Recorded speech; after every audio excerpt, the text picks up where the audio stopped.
오늘 우리가 함께 볼 하나님의 말씀 요한복음 21장 1절부터 7절까지의 말씀입니다. 요한복음 21장 1절부터 7절까지입니다.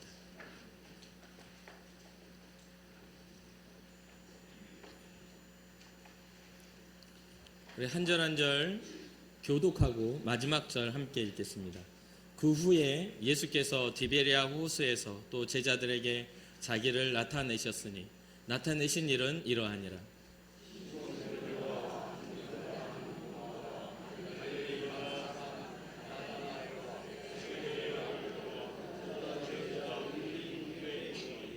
시몬 베드로가 나는 물고기 잡으러 가노라 하니 그들이 우리도 함께 가겠다 하고 나가서 배에 올랐으나 그날 밤에 아무것도 잡지 못하였더니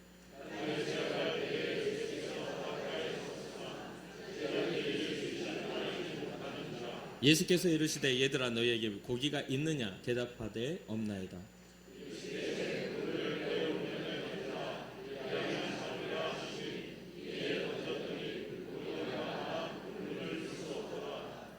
예수께서 사랑하시는 그 제자가 베드로에게 이르되 주님이시라 하니 시몬 베드로가 벗고 있다가 주님이라 하는 말을 듣고 겉옷을 두른 후에 바다로 뛰어내리더라. 아멘. 여러분들이 기도해 주신 덕분에 휴가를 잘 다녀왔습니다. 휴가 중인데도 마음은 교회에 있다 보니까 어느 날 아내가 그런 이야기를 해요. 목사님 오늘 몇 번 이야기한 줄 아세요? 라고 이야기를 하는 거예요. 그래서 그래 좀 뻘쭘하더라고요. 휴가를 보내고 있는데 같이 있는 시간 동안에 교회에 관한 이야기, 성도에 관한 이야기를 너무 많이 했나 봐요. 저도 모르는 사이에. 그래서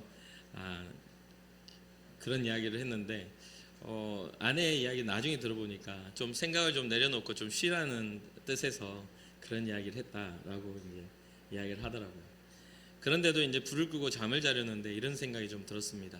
주님 우리 교회를 좀 축복하여 주시옵소서. 주님이 지켜주시는 교회, 그리고 주님을 생각하는 성도들이 모이는 교회 되게 하여 주옵소서. 가끔은 이제 그렇게 생각을 하죠. 교회를 누군가가 내 자신, 목사나 장로나 권사나 집사, 안수 집사가 자기네들이 있어야 교회가 지켜진다고 생각을 합니다. 그런데 예수님이 있는 교회가 지켜지는 교회예요. 예수님이 지키시는 교회가 교회다운 교회입니다. 내가 없어도 예수님은 여전히 이곳에서 일하고 계셔요. 그러니까 저는 이제 염려하는 정도 수준에서 교회를 염려가 아니라 생각하는 수준에서 계속 휴가 중에서 생각했지만 결국은 지키시는 이는 우리 주님이신 줄 믿습니다. 그래서 또 이 말씀을 이제 준비하면서 오늘 아침에 이 말씀을 또 묵상하고 또 계속 새벽부터 이렇게 하다 보니까 이런 생각이 좀 들었습니다. 주님을 위한 자리는 다른 사람이 필요로 하는 자리가 아닌 바로 내가 있어야 할 자리가 되게 해달라는 그런 기도를 했어요. 인천 궁극교회 담임 목회자로서 부름을 받아서 여기 사역을 하면서 제가 휴가 중에 이 자리를 이렇게 비우고 이렇게 가잖아요. 근데 이 휴가이기 때문에 이 시간이 좀 쉬는 시간이 되지 아무 때나 이 자리를 비우고 제가 있어야 될 자리를 다른 사람이 채운다면 그것도 좀 슬픈 일이겠다 이런 생각이 좀 들었거든요. 그래서 우리의 교회는 주님을 위한 사람들이 그 자리를 지키는 교회가 되었으면 좋겠다 이런 생각이 들었습니다.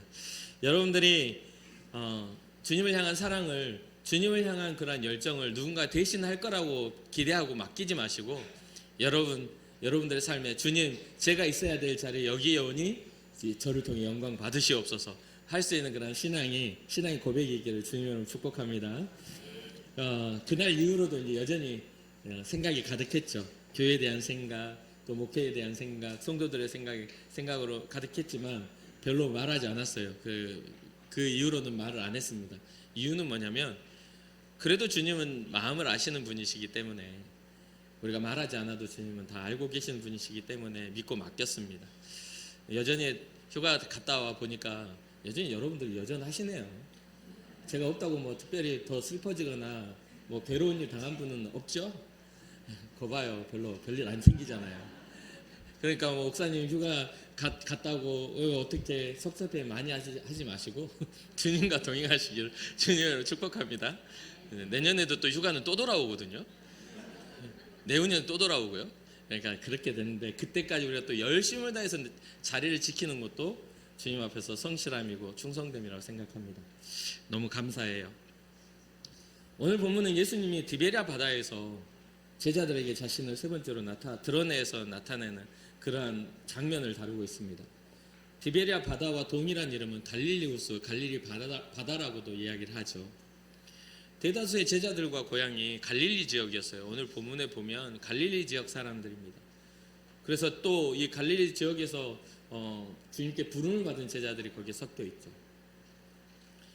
주석에 의하면 디베랴는 갈릴리 지역의 행정도읍지다. 그러니까 도시입니다. 마을이에요. 그래서 갈릴리 바다를 디베랴 바다라고도 지칭을 했어요. 요한복음 6장 1절에 보면 이렇게 말합니다. 디베랴의 갈릴리 바다라고 이렇게 말을 해요. 요한복음 6장 1절에 디베랴의 갈릴리 바다. 그러니까 디베랴 바다나 갈릴리 바다나 똑같은 지명을 지칭하고 있는 것이죠. 또한 이제 주석가들은 이곳이 베드로의 집이 있는 곳이라고도 이야기합니다. 누가복음 5장에 보면 이 베드로와 다른 제자들을 부르실 때에 베드로를 중심으로 이야기가 전개가 돼요. 그렇죠? 베드로를 중심으로 전개가 되고 또 오늘 본문에서도 베드로를 중심으로 베드로의 이야기로 전개가 됩니다. 근데 우리가 성경을 보면서 오해하지 말아야 될 것은 어떤 분들은 이게 제자들이 이제 예수님을 잃어버리고 자기 갈 길로 가서 자기 마을로 가서 이제 살 것을 찾았다 이렇게 말씀하시는 분들도 가끔은 있더라고요. 근데 대부분의 성경을 읽고 연구하는 분들은 이게 그러한 것이 아니라는 것을 알고 있습니다. 오해를 하지 말아야 돼요. 제자들이 예수님에 대해서 십자가에 죽으신 예수님에 대해서 실망하고 자기의 삶의 터전으로 돌아간 게 아니라 오히려 예수님께서 하신 약속을 따라 이곳에 와 있었다라고 보는 것이 더 타당합니다. 마태복음 26장 31절과 32절을 보면 그때 예수께서 제자들에게 이르시되 오늘 밤에 너희가 다 나를 버리리라. 그러면 어떤 때입니까? 주님이 십자가에 달리시기 전 겟세마네 동산에 기도하실 때 상황이지 않겠어요? 오늘 밤에 버리는 날, 다 나를 버리리라. 기록된 바 내가 목자를 치리니 양의 떼가 흩어지리라 하였느니라. 그러나 내가 살아난 후에 너희보다 먼저 어디로 간다? 갈릴리로 가리라. 이런 약속들이 주님이 십자가에 지시기 전에 있었던 겁니다. 그리고 부활하신 후에 부활을 증언하는 천사를 통해 전해지는 그 소식에도 바로 이 내용이 들어있어요. 마태복음 28장 7절에 또 빨리 가서 그의 제자들에게 이르되 그가 죽은 자 가운데서 살아나셨고 너희보다 먼저 갈릴리로 가시나니 거기서 너희가 배우리라 하라. 보라 내가 너희에게 일렀느니라 하거늘. 그러니까 이 살아나신 후에 제자들보다 어디로 먼저 가 계신다고요? 갈릴리로 가야 계시겠다라는 천사의 증언을 받은 것이죠. 이 이야기를 전해드리는 제자들이 말씀을 따라 그들이 갈릴리로 돌아와 있었다라고 보는 것이 더 타당한 이야기죠. 제자들은 예루살렘에서 부활하신 주님을 만나고 또 갈릴리에서 주님을 기다리고 있었어요. 그런데 그들은 여전히 어떻게 해야 될지 잘 모르는 상황이었습니다. 불안정한 상태였어요.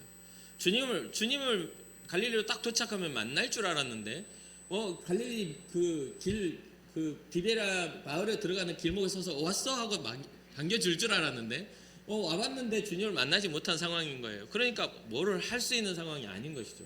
그때의 베드로가 이런 이야기를 하는 겁니다. 3절에 나는 물고기를 잡으러 가겠다 가노라 라고 이야기를 해요. 그러니까 다른 제자들도 그럼 우리도 함께 가자라고 해요. 뭐예요? 주님을 기다리는 그 시간에 해야 할 것들을 제자들이 찾은 거죠. 그냥 무료하게 앉아서 진짜 서로 얼굴 쳐다보고 있을 것이 아니라 바쁘게 좀 그래도 물고기 잡으러 가보자 하고 나간 겁니다.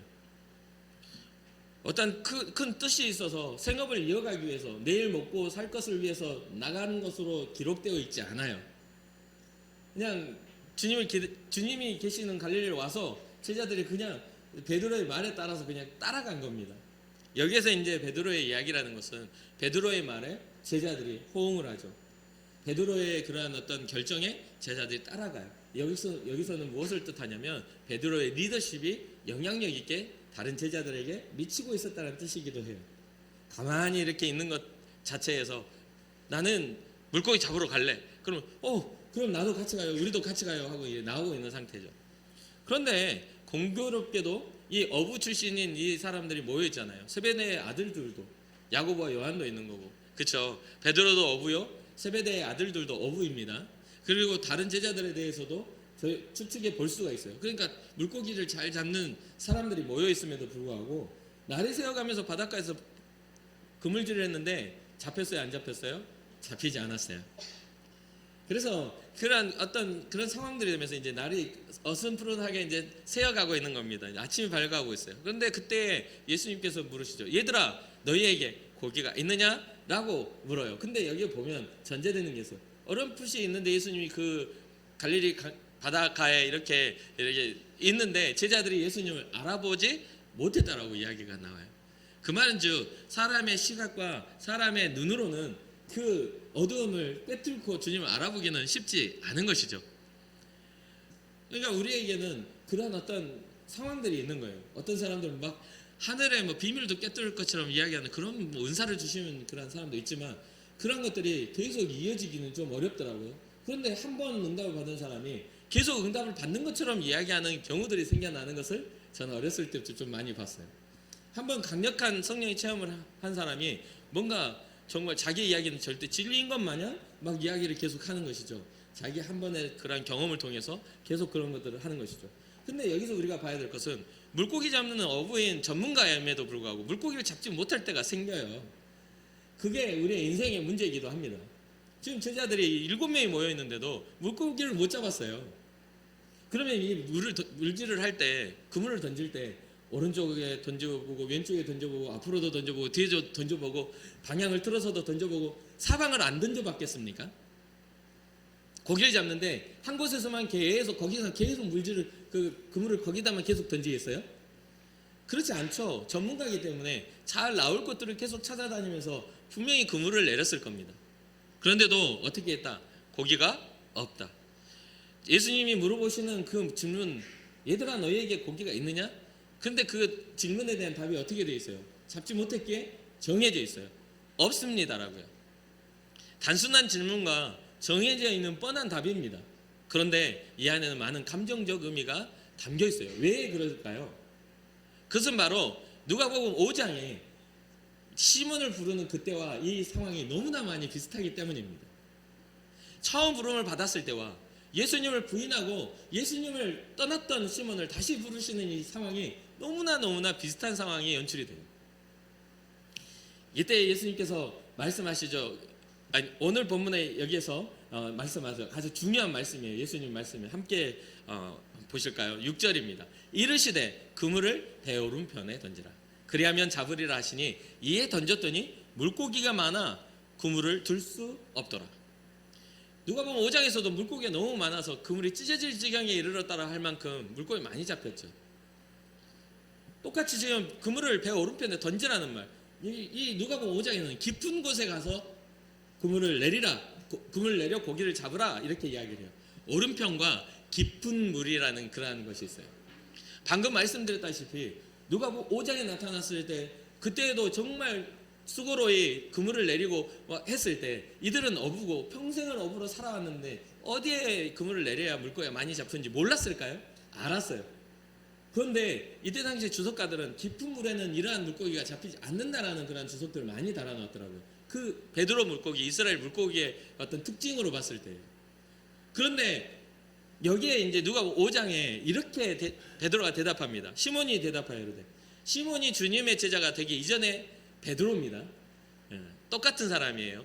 시몬이란 이름을 원래 이름은 시몬이에요. 베드로가 이르되 선생님 우리들이 밤이 새도록 수고하였으되 잡은 것이 없지만은 말씀에 의지하여 내가 그물을 내리리이다 라고 이야기를 해요.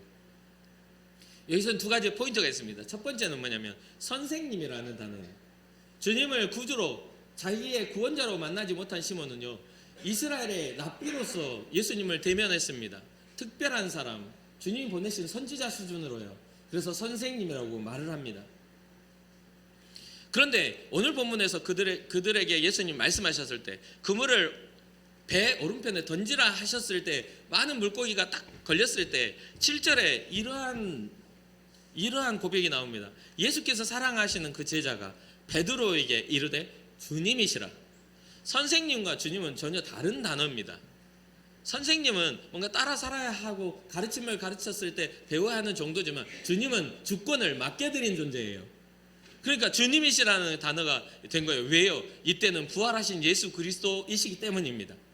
그러니까 우리가 단순하게 예수 믿는 자, 예수 교회에 나와 있는 사람에게는 여러분 선생님으로 주님을 말할 수도 있어요. 그래서 어떤 사람들은 이렇게 이야기를 해요. 교회 보내면 나쁜 짓은 안 가르치더라. 자식들 교회 보내서 좀 그래도 좋은 거 배우고 살아라고 해라. 선생님인 거예요. 근데 교회 보내면 생명이 있더라. 예수 믿고 천국 가는 너의 인생이 하나님의 나라의 백성이 되어야 된다고 가르치는 건 주님이신 거죠. 근데 대부분의 신앙자들이요, 교회에서는요 선생을 찾아요. 선생을 유치부에 맡겨놓고 유년부, 초등부, 중고등부, 청년부에 맡겨놔도 선생을 찾아요. 그래서 요즘에 많은 젊은 세대가 떠나가는 이유가 교회가 우리에게 유익을 주지 않는다고 떠나가요. 이것은 왜 그렇습니까? 교회가 어떤 선생적인 요소 안에서 좀 더 나은 가치를 가르쳐주는 수준에서 머물기 때문입니다. 그런데 교회가 더 좋은 것들을 가르쳐주지 않아도 이곳에 생명이 있으면 여러분 병원 가가지고 뭘 가르침을 받으면서 병을 고치십니까? 이거 굉장히 중요한 포인트예요. 여러분들이 병원에 가서 뭐 엑스레이를 찍으러 가는데 그 원리를 물어보세요? 이 엑스레이는 어떤 원리로 작동하는데 저 여기에 들어가라고 하시는 건가요? 이 MRI는 어떻게 찍는 건데 나한테 이거 무서운데 그 원리를 설명해 달라고 그렇게 그 따지면서 들어가는 사람들이 있어요. 그런데 교회에 와가지고는 뭘 가르쳐 달래 자꾸. 생명을 얻는 데 있어서 우리는 배움으로 생명을 얻는 게 아니에요. 생명은 은혜예요. 이곳에 예수의 생명이 흘러간다고, 예수의 생명이 있다라는 것을 믿는 사람들이 교회를 형성하는 거지, 와가지고 뭔가 배우려고 하는 사람들이 교회를 형성하는 게 아니에요. 배우면은 각자의 방향이 있거든요. 나는 이걸 배우고 싶은데 다른 걸 가르치면 실망해. 나는 이렇게 근데 살고 싶은데 다른 걸 뭐 나는 이렇게 살고 싶다 하는 사람 있어요? 숨 쉬고 살면 끝이잖아요. 아니에요?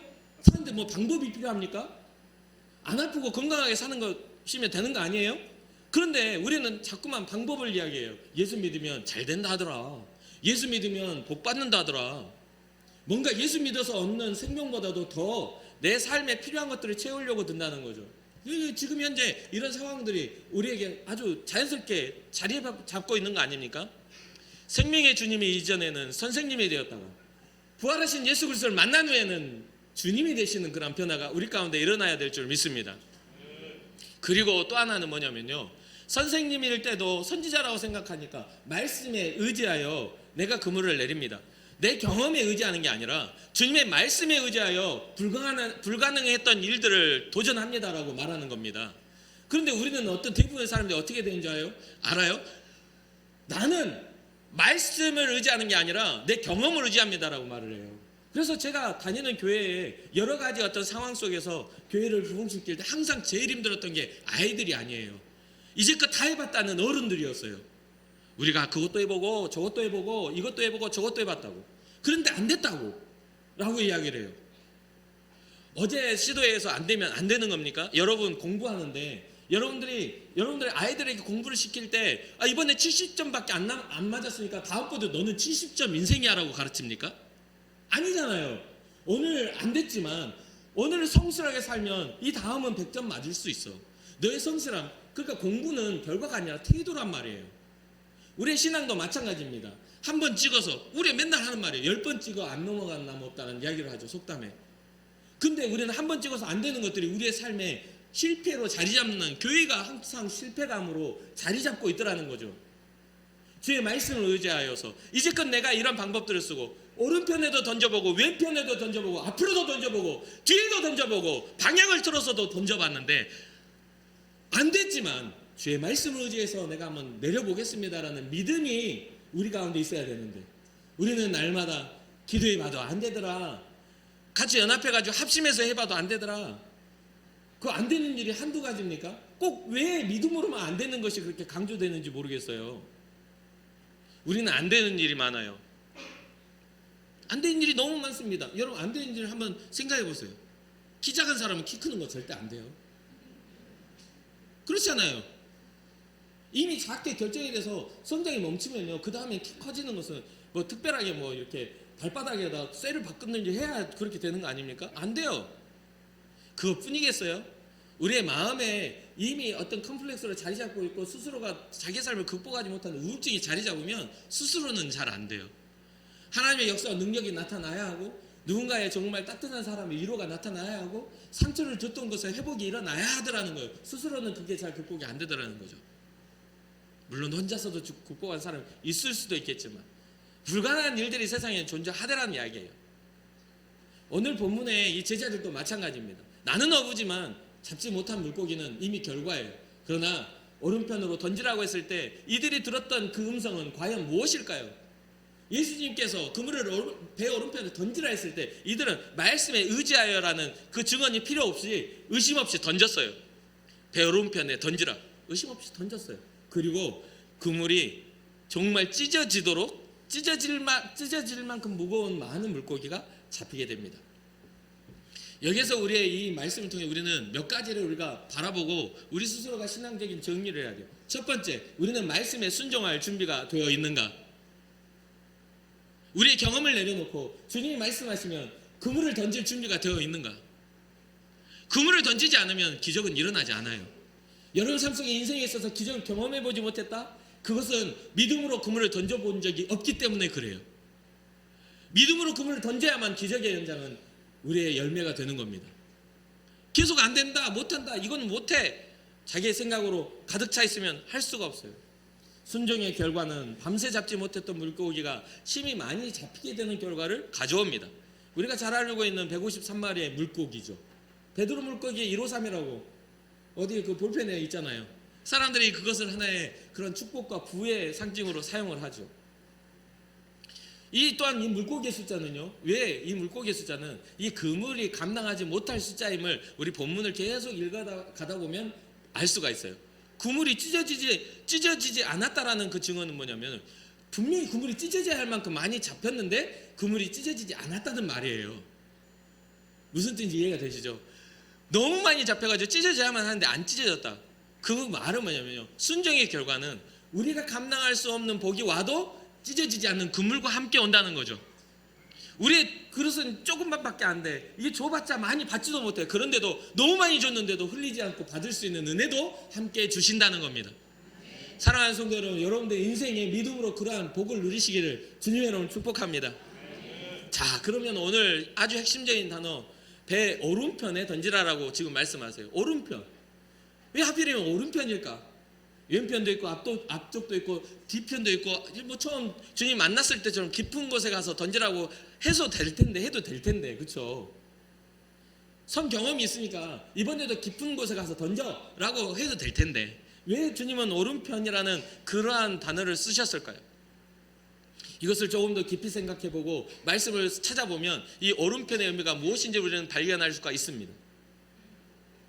일단 이 오른편이라는 건 여러분 방향으로 여기시면 안 돼요.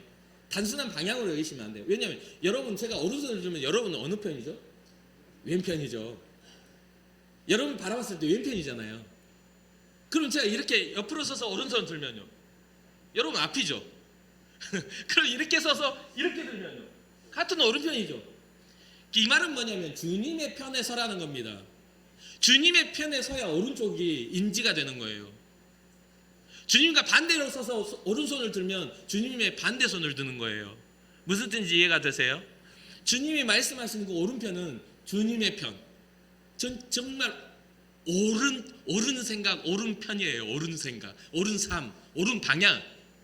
단순한 방향을 의미하는 게 아니라 진짜 하나님이 기뻐하시는 그 정의, 공의의 방향, 하나님의 말씀의 섭리의 방향의 그 편에 지금 말씀을 해주시고자 이야기하고 있는 겁니다. 좀 더 살펴보면 무슨 뜻인지 이해가 될 거예요. 오른편은, 성경에서 말하는 오른편은 주께서 주신 구원과 생명의 길을 나타내주고 있어요. 시편 16편 11절에 주께서 생명의 길을 내게 보이시리니 주의 앞에는 충만한 기쁨이 있고 주의 오른쪽에는 영원한 즐거움이 있나이다. 그러니까 성경에서 오른쪽을 이야기할 때, 오른쪽을 지칭할 때에는요, 하나님의 권능과 생명과 능력을 나타낼 때 오른손을 지칭을 해요. 왼편을 지칭을 하지 않아요. 오른손, 장중에 팔을 들어 우리를 붙드신 손을 오른손이라고 말을 해요. 그러니까 이 하나님의 능력을 상징하는 그런 방향을 오른쪽이라고 이야기하는 거죠. 시편 109편 31절 그가 궁핍한 자의 오른쪽에 서사 그의 영혼을 심판을 하는 자들에게서 구원하실 것이미로다. 우리의 삶은 인생은요 방향이 정해져 있어요. 오른쪽 아니면 왼쪽이라는 방향이 정해져 있어요. 그런데 이 하나님은 지금 오른쪽에 궁핍한 자의 오른쪽에 서셔서 그를 돌보시는 능력이 되시겠다라는 뜻을 말해주고 있는 것이죠. 그렇기에 우리의 지금 방향이라는 거예요. 이 오른쪽이라는 것은 단순한 동서남북을 의미하는 것이 아니라 내 삶의 방향 가운데 나의 힘이 되어주시겠다는 오른쪽을 말해주고 있다는 거예요. 방향, 이것이 단순한 동서남북이 아니라는 뜻을 제가 분명히 말씀드리죠. 여러분들의 오른편에 주님이 계셔서 능력 되시기를 주님의 이름으로 축복합니다. 에베소서 1장 20절에 보니까 그의 능력이 그리스도 안에서 역사하사 죽은 자들 가운데서 다시 살리시고, 이게 부활의 영광이잖아요. 하늘에서 자기의 오른편에 앉히셨다. 예수 그리스도의 부활과 함께 하나님의 능력의 자리인 오른편에 예수 그리스도를 앉히셨다. 그러면 이 자리가 지금 오른쪽이 어느 쪽이에요? 예수님의 방향이에요. 하나님의 능력의 하나님의 보좌 우편에 앉아계신 예수님의 방향을 지금 주님은 말씀하고 있는 거예요. 그렇기 때문에 배 오른편에 던지라고 말하는 것은 내가 그곳에 있단다. 나의 말의 약속이 언약이 거기에 있단다. 그러니 의심하지 말고 오른편에 던져봐. 내가 너희들에게 가르쳐 줬었잖아. 그 오른쪽이 어떤 의미인지 가르쳐 줬었잖아.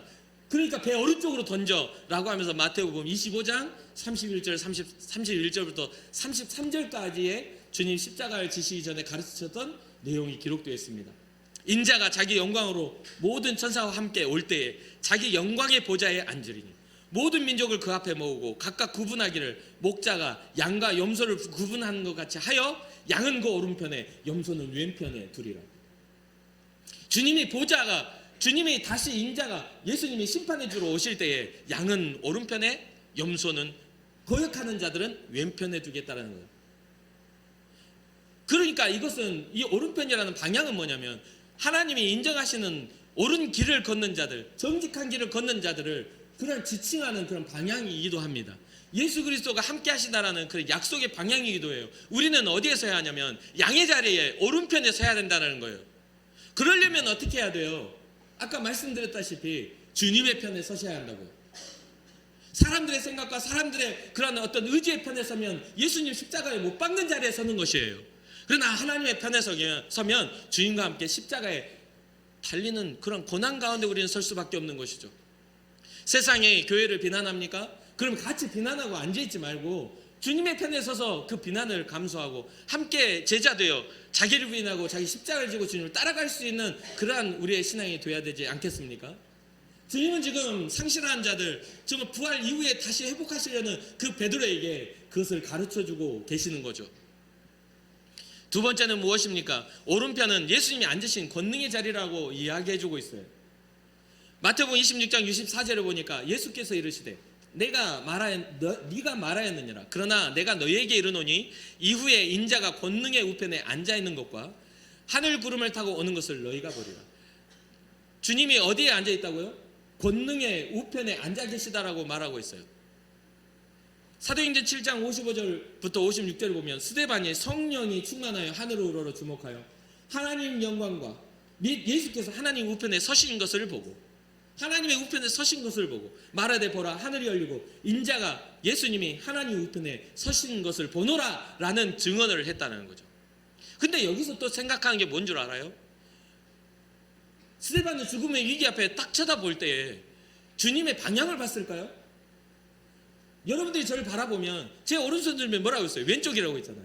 그런 걸 다 생각하고 계산해가지고 그걸 이야기했을까요? 아니요. 스데반의 마음에는 주님이 서야 할 자리를 이미 알고 있었다고 저는 생각하고 성령이 감동하셔서 그 자리가 무엇인지를 깨닫게 하셨다고 생각을 해요. 그런 걸 다 판단하고 계산해서 이야기할 것이 아니라 주님의 보좌 우편에 서신 그 주님에 대한 성령의 마음을 가르쳐 주셨다라고 생각을 해요. 그러니까 결국은 성령의 역사를 따라 예수님을 바라보는 자들이 진짜 신앙자가 될 수 있는 것이죠. 사람들의 인식과 사람들의 인정에 의해서 신앙자가 세워지는 것이 아니라 하나님의 말씀과 성령의 감동에 의해서 신앙자는 세워질 수 있다라는 것입니다. 로마서 8장 34절 누가 정죄하리요? 죽으실 뿐 아니라 다시 살아나신 이는 그리스도 예수시니 그는 하나님 우편에 계신 자요 우리를 위하여 간구하시는 자시니라. 주님은 하나님 우편의 권능의 자리에서 뭐하고 계십니까? 우리를 위해 간구하신대요. 이미 그리스도 예수의 십자가와 부활과 그 놀라운 일들이 이루어졌음에도 불구하고 주님은 여전히 우리를 위해 간구하세요. 왜요? 주님의 구원은, 주님의 완성은 바로 나를 구원하기까지, 인류가 다른 모든 인류의 구원이 아니라 여러분 개인을 구원하기까지 주님은 기도하고 간구하고 계시다라는 거예요. 이미 하나님의 구원의 역사는요, 온 인류의 구원 이전에 각 개인의 구원을 시작하여 온 인류를 바라보고 계시다라는 거죠. 그러니 하나님의 세상은 그를 믿는 자, 하나님이 세상을 이처럼 사랑하사 독생자를 주셨으니 이는 저를 믿는 자마다 멸망치 아니하겠다 하셨던 그 믿는 자들이 하나님의 세상이 된다는 것을 또 증명하고 있는 것이죠. 그러니까 여러분들이 바라보는 그 옆 사람은 하나님의 세상인 거예요. 그러니까 함부로 저주하거나 함부로 미워하거나 함부로 정말 헐뜯어서는 안 되는 존재들이라는 거죠. 하나님의 세상이기에, 하나님의 사람들이기에, 하나님의 형상이기에 우리는 그러한 마음을 회복하는 교회가 되어야 될 줄 믿습니다. 골로새 3장 1절을 보니까 그러므로 너희가 그리스도와 함께 다시 살리심을 받았으면 위의 것을 찾으라. 거기는 그리스도께서 하나님 우편에 앉아 계시느니라. 위의 것을 찾으라면서 뭐를 찾으라고 하고 있어요? 하나님 우편에 앉아 계신 예수 그리스도를 찾으라고 말하고 있잖아요. 어디에 앉아 계셨다고? 하나님 우편에 앉아 계신다고요. 그것을 뭐 방향으로 찾으라고 했겠어요? 옆에 예수님 옆에 다른 사람 앉아 있으면 그건 뭐 헷갈릴 거 아니에요? 그렇잖아요. 근데 그게 아니에요. 주님의 권능의 손, 주님의 생명의 이름, 주님의 우리를 향한 사랑의 그 결정체인 예수 그리스도를 바라보라. 이것이 바로 핵심인 것이죠. 히브리서 1장 3절, 이는 하나님의 영광의 감체시요 그분의 본체의 형상이시라. 그의 능력의 말씀으로 만물을 붙드시며 죄를 정하게 하시는 일을 하시고 높은 곳에 계신 지극히 크신 이의 우편에 앉으셨느니라. 모든 것들이 다 들어있어요. 하나님의 영광의 광채고 그 본체의 형상이며 그의 능력의 말씀으로 만물을 붙드시는 자이며 죄를 정결하게 하시는 일을 하시고 높은 곳에 계신 그 지극히 크신 이의 보좌 우편에 계신 예수 그리스도, 그분은 주님과 동등됨과 본체셔서 우리의 구원의 핵심적인 구원의 생명의 근원이라는 것을 가르쳐주고 있는 것입니다. 마지막으로 베드로전서 3장 22절을 보면 그는 하늘에 오르사 하나님 우편에 계시니 천사들과 권세들과 능력들이 그에게 복종하느니라. 제가 말씀드렸죠. 하나님 우편이라는 것은 권능과 능력과 주권이라고요. 그러니까 뭐예요? 천사들과 권세들과 능력들이 그에게 복종하느니라. 세상의 모든 권세와 능력들이 복종하는데 우리의 신앙은 주님께 복종한 신앙이 되지 않는다면 이건 거짓된 신앙이에요. 기독교 역사를 보면 수많은 교회답게 만들었던 사람들에게는요, 끝없는 헌신과 희생이 그 안에 담겨 있었어요. 이 땅의 교회, 이 한국 땅의 교회도 마찬가지예요. 말로 세워진 것이 아니라 희생과 헌신으로 세워진 교회들이라는 거죠. 우리는 그것을 회복하는 교회가 돼야 될 줄 믿습니다. 끊임없이 자기 포기가 일어나지 못하고 주권을 주님께 맡겨드리지 못하면서 그러한 부분들에서 우리가 고집스럽게 살아갈 것이 아니라 이제 말세라고 일컬어지고 마지막 때라 일컬어지고 많은 사람들이 교회를 떠나는 시대라 일컬어지는 이때에 주여 제가 이 자리를 지키는 것만으로도 주님의 권능의 자리를 바라보는 것만으로도 나는 교회가 되었음을 선포합니다라고 말할 수 있는 그런 은혜가 우리 가운데 있어야 되지 않겠어요? 바로 여러분들이 앉아있는 그 자리가 얼마나 영광스러운 자리인지, 여러분들이 지켜내고 있는 그 믿음이 얼마나 주님이 보시기에 주님을 기쁘시게 하는 믿음인지 우리는 자부심을 갖고 지켜내야 한다는 것입니다.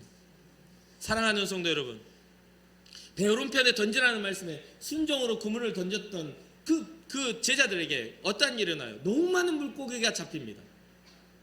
그런데 이 제자들이 물고기를 잡고 있는 상황, 이 본문에 보면 너무 많은 이 물고기가 잡혔는데도 불구하고 제자들이요, 이 물고기에 관심을 안 갖고요, 누구에게 관심을 가져요? 오, 주님이시다 라고 하면서 예수님에게 관심을 갖습니다.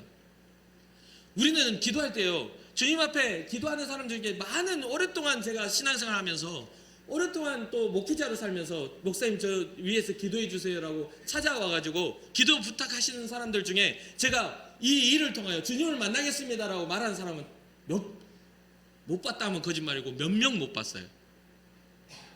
몇 명 못 봤어요. 마음 상해가지고 온 사람은 자기의 그런 어떤 명예 회복해달라고 기도해주고요, 뭔가 억울한 일을 당한 사람은 그 억울함을 해결해달라고 기도해달라고 하고요, 물질이 없는 사람에게는 하나님 물질의 자유함을 얻게 해달라고 기도를 하고요, 건강을 잃어버린 사람은 건강을 회복하게 해달라고 기도해달라고요. 근데 그러한 역사를 통해서 주님을 경험하겠다라는 그런 그 소망을 가진 사람 별로 못 봤어요.